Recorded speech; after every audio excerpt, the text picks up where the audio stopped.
Hey everybody, we're session three, session three of the Relationship Devo, the series. We need to take two. All right, so on this day, April 7th, 19 years ago, In the year of our Lord. What was that? It's 2001. In 2001, where were we? We were at my parents' house. something green in your teeth. Hold on, wait, I gotta get this.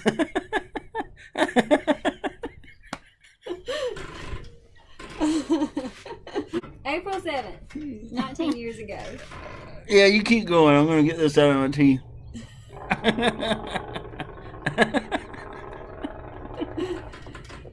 It's not coming out. Okay, Good? yeah. Okay.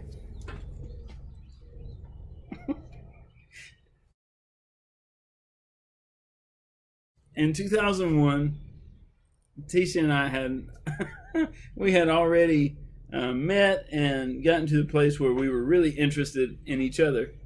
And I'd invited Tisha to come up to Fitzgerald from Pierce County, and that was a nice hour and a half trek. And she came up, and we walked around the yard. We had a great conversation. I dared her to throw our cat in the pond, and she did. And the poor cat took forever to get back to the shore. But anyway, long story. Long story short is we ended up going to my out of my bedroom window onto the porch. Not the porch, the roof. Wow.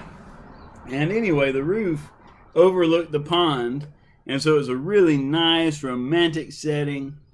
And there I muttered the famous words, will you be my girlfriend?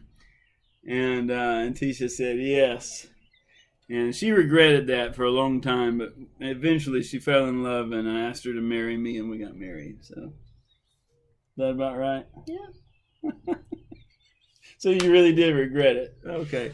No. Well, for today, we want to discuss with you what genuine love is and what it looks like. And anyway, where do we want to start with this conversation? Well, first, I would just like to say that, I really don't think, we should ever compare ourselves to other people. Other people are not the standard that we should compare ourselves or anybody else to. Jesus is always the standard. So I don't want anybody to think that we're saying, hey, you should model your relationships after us, because you shouldn't compare yourselves to us, but just look to Jesus and his example of love. And that's kind of where we want this to go. But if we talk about our relationships, when we're first getting to know somebody, especially in a man woman guy girl relationship,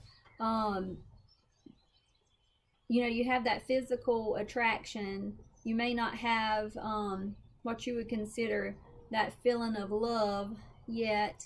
And but what we've found that we can look back through our relationship. So just for example, the day that we started dating today, 19 years ago, and then maybe the day that we got married, and then even now, I think that you have pivotal moments where you gain a better understanding of what love is. And in the beginning, you may associate love with that fuzzy feeling that you have, that giddy feeling, oh, this person just makes me happy.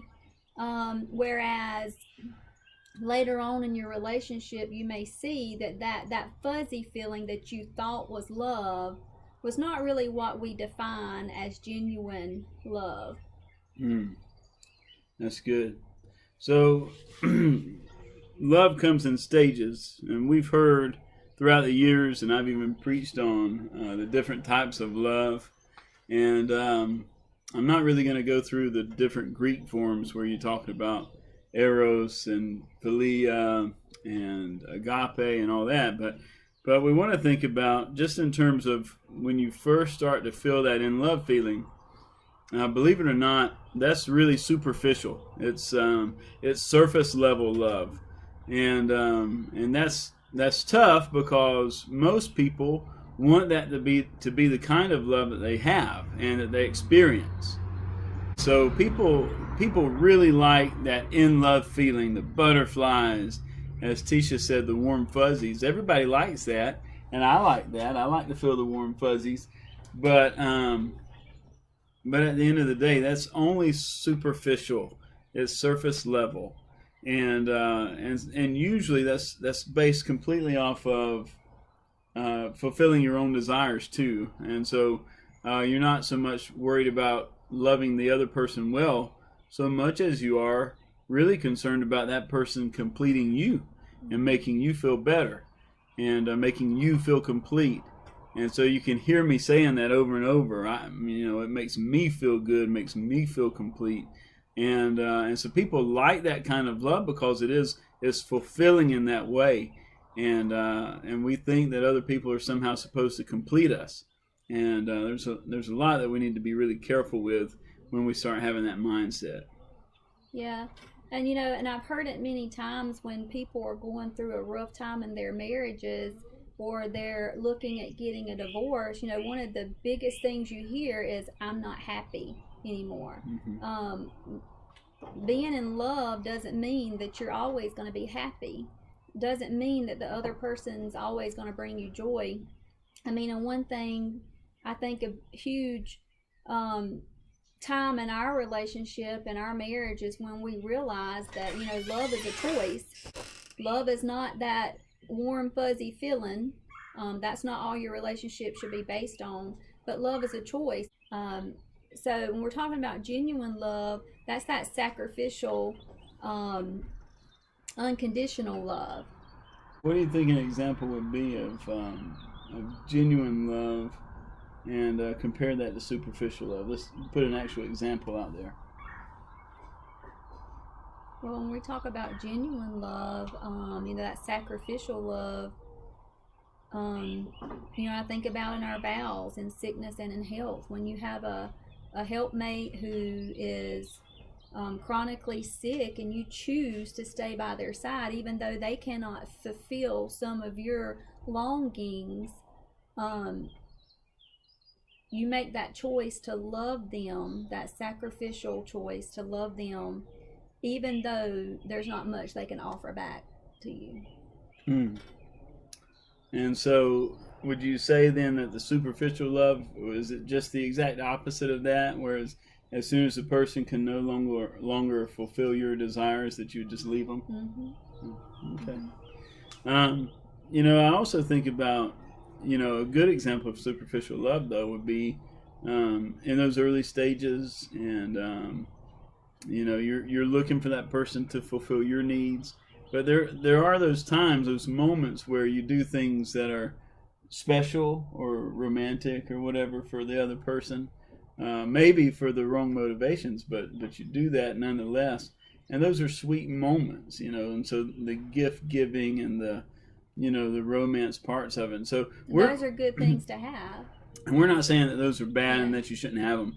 In fact, we feel like you should have a lot of that, so long as it's coupled with genuine love. We can't have a relationship that is solely built on the surface level kinds of love that everybody's so used to looking at in the movies. So how many days have you woken up and had to make the choice to love me? It wasn't natural. First of all, I think it's fair to say that's a very pointed question, and if I have to answer it, so do you. But I really think that even on our best days, when we do feel in love and we do feel the warm fuzzies, I even think on those days you still make a commitment. And so there's those days that it's really easy to love the other person, because for whatever reason you're just in a good place, or things are just going good, right, and clicking well and that kind of thing. But I'd say that even on those days you have to make a commitment to love the person well, to love the person the way you should, to love the person the way Jesus loves the church. And so I'd say every day. But you're easy for me to love. You're not a person that I go around thinking, man, I hope I can love Tisha today.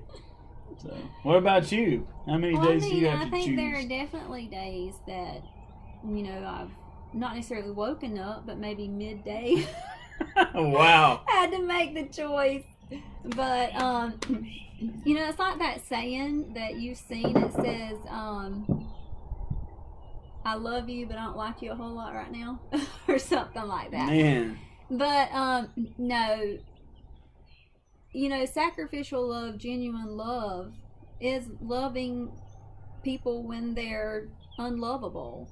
And, and I think Christopher's exaggerating. I know there has been a lot of days that I was not very lovable, and he had to make the choice to love me. But the ultimate example, the supreme example of that sacrificial, unconditional love is Jesus. And I think about when he was on the cross, and his mockers were just hollering out at him. I don't think that Jesus had that warm, fuzzy feeling that we so many times associate with love running through his system. I believe in that moment, he chose love. He sacrificed his feelings. Of course, he sacrificed his life.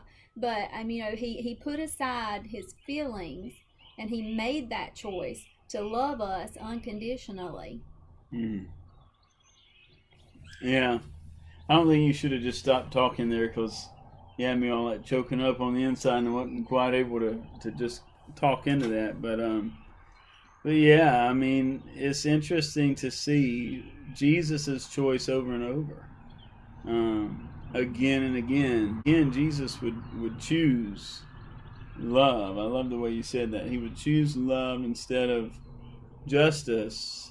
He chose love over maybe that desire that so many of us have. If you're ever put into a leadership position, you hope for a handful of things. You desire to influence people for the better. You desire to help people get better and do better and live better and all these kinds of things.